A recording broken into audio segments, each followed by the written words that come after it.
Hey guys, it's Dan with Philosophical Fishing. How are you guys doing? I was just sitting here thinking a while ago about a lot of gratitude and how nice it is outside today. It's about 62, 63 degrees outside, and I was sitting on my back porch in the sunshine, and I took my shoes off and I was walking around the backyard, grounding a little bit, just feeling the grass underneath my feet. And I was thinking how nice it felt and how silent it was outside. It was just really quiet in my neighborhood today. It was the middle of the day. There wasn't really any people outside. And I was just fortunate to have this time being laid off from work right now and just kind of taking it easy and relaxing and just kind of taking it all in and realizing how far I've come over the last 7 years and where I'm at today, and just feeling a lot of gratitude for where I'm at. And so I wanted to not just keep that gratitude to myself, but something I've learned from my spiritual practice is that I should pass gratitude along and actually pay it forward when I'm feeling and experiencing gratitude. And so I wanted to do that today because I know from reading your guys' comments and just being around the benzo community for quite a few years now is that there's so many people out there that are struggling right now and that are suffering. And that's probably you right now. If you're watching this video, you might be in the middle of it right now and you're really struggling and you're really just trying to breathe and you're just trying to survive right now. You're just in survival mode. Your nervous system is in fight or flight. You're heavily damaged and you just don't know what to do or where to go or what to say, even because your brain isn't working and you're just completely in desperation all day, every day. And I know what that's like.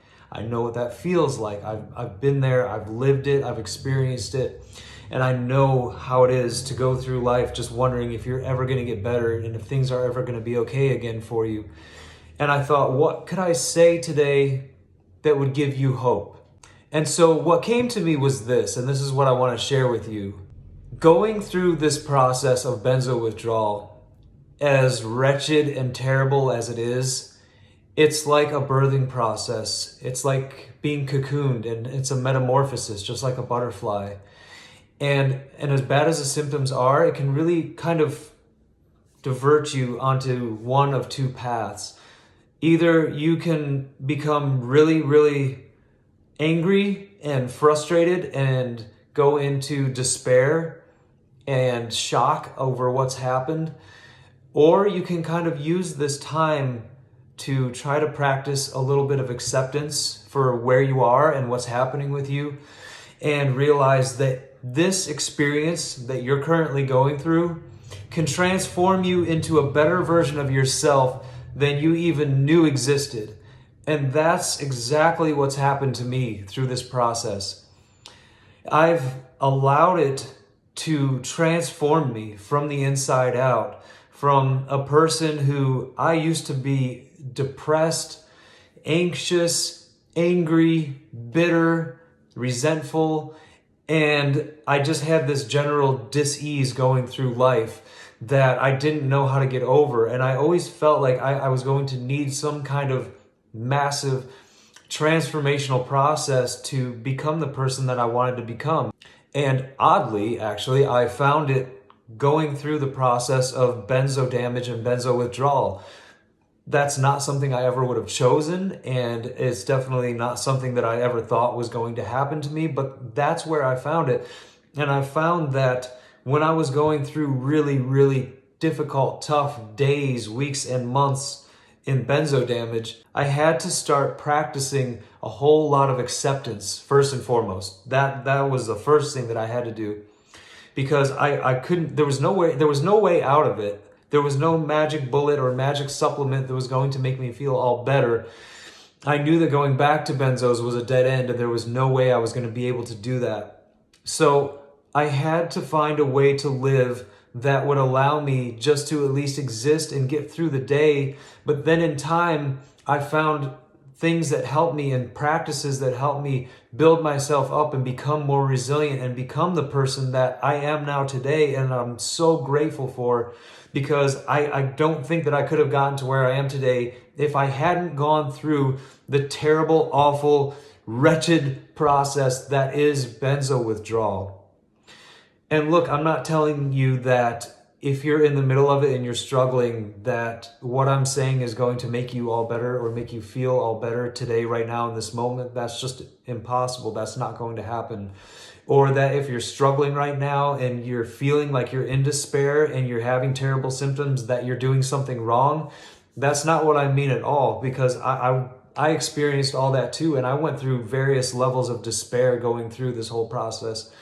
And I just want to offer you that this whole process that you're going through, there's a reason for it, there's a purpose to it, and there is utility to going through a painful transformation.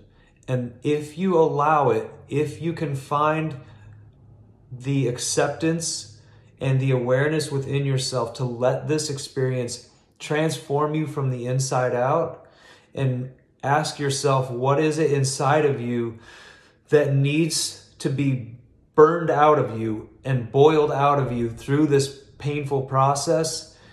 You can allow this whole season of your life to burn out of your body those nasty, resentful, mean, just dark energies that you may have been carrying around in you and you didn't even know were there. I didn't know it really. All I knew is that I felt like I was never really comfortable in my own skin and something was wrong with me. And as a result of going through benzo withdrawal and benzo damage, I found it within me to purge a lot of that stuff and get it out of my body and get it out of my psyche, to where I could then begin to heal and transform into a new person. And that's the person that I am today. And it's still an ongoing process. I'm still always in the process of finding things within me that I find objectionable, that I would rather not have, and things within me that need to be purged again and again and again. And for me, just when I think I've got it all together, I find something else within me that needs to go. And that's what spiritual practices are. It's not a building up or a putting in. It's more a matter of removing things that have been blocking me my entire life and that I don't even know are in my subconscious. So I just want to offer you that. I want to offer you the peace and the serenity and the beauty in life that can and will come about as a result of going through benzo withdrawal and benzo damage. I don't know when that's going to happen for you. Everybody's timeline is different. You know, some things for me went really, really quickly, and I felt that I was alleviated and uplifted, and some things were burned out of me very, very quickly. Other things have taken time. You know, like I said, I'm still finding things in me at 7 years off benzos that I didn't even know existed, really. And so it's a continued unfolding and discovering of things inside that all blossomed as a part of coming off of benzos. And that's what really kickstarted everything for me. And I'm nothing special or unique. This can happen for you too, if you have a little bit of willingness and acceptance to let that happen. That's all I'm offering you. And so I hope this helps you in some way. I hope it gives you some hope that even though you might be in the middle of the suffering right now, that there's a reason for it, there's a purpose for it, and it can open up new doorways of self-discovery and lead to a lot more peace, serenity, understanding, and wisdom in your life if you just allow it to be. Just for today, one day, one moment at a time. Take it slowly. Be gentle with yourself. Be gentle with others as much as you can. And just keep breathing, guys.